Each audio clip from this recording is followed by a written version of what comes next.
Yvonne, it's only several pages long, but those pages have certainly caused shockwaves here in Canberra, and I would say further abroad to some of Australia's key military allies, and that's because this really seems to be the first document of its kind in the Pacific. That is, a apparent security agreement in the works between China and one of Australia's close Pacific neighbours. Now, if we specifically look at some of the text, it talks about an agreement that would allow Beijing to deploy forces to protect the safety of Chinese personnel and, quote, major projects in the Solomon Islands. It also says that under this draft plan, and one that is yet to be signed, we understand, by both governments, but if it were to, it would allow China to request to send police, armed police, military personnel and other law enforcement and armed forces to this tiny Pacific nation.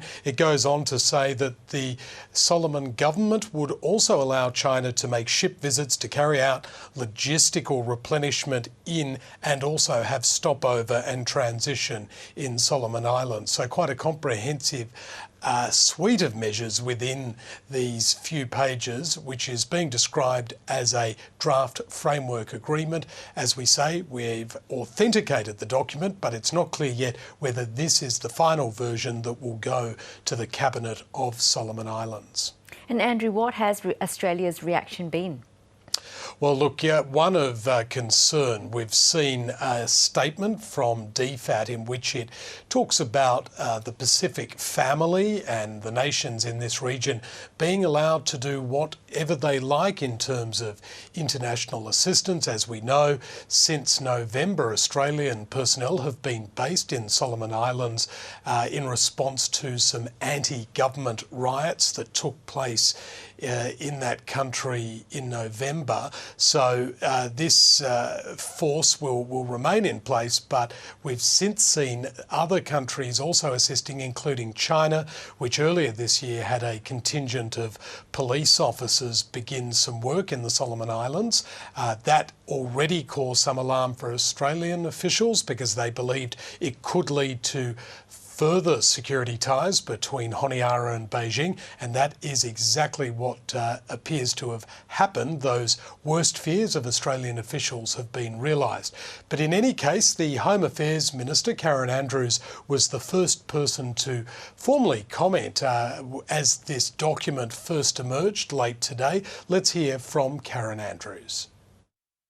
In relation to China, the Morrison government has been very clear on its position in relation to China, in relation to the Pacific region. That is our backyard, that is our neighbourhood, and we are very concerned of any activity that is taking place in the Pacific Islands.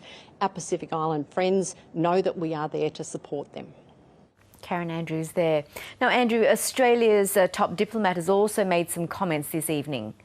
He has. He's done a quite timely tweet, and this is High Commissioner Lockie Strawn, who is, of course, Australia's most senior figure in Solomon Islands. And in this tweet, he reveals that he's just had a meeting with Prime Minister Manasseh Sogavare, who is also at the moment negotiating with China. And there he announces that the Solomons International Assistance Force, which, as I say, deployed late last year, will remain in that country until the end of next year, so December 2023, and that Australia is also going to be building a radio network, providing another vessel and quite a substantial extra amount of aid. But there now appears to be this kind of standoff where Australia wants to keep its personnel in Solomon Islands as long as possible, given now that there is a Chinese law enforcement presence there and perhaps even in the future Chinese military presence.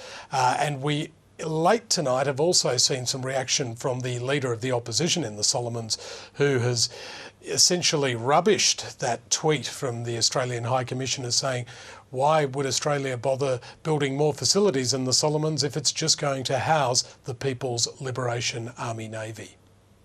Andrew Greene in Canberra, thank you. Thank you.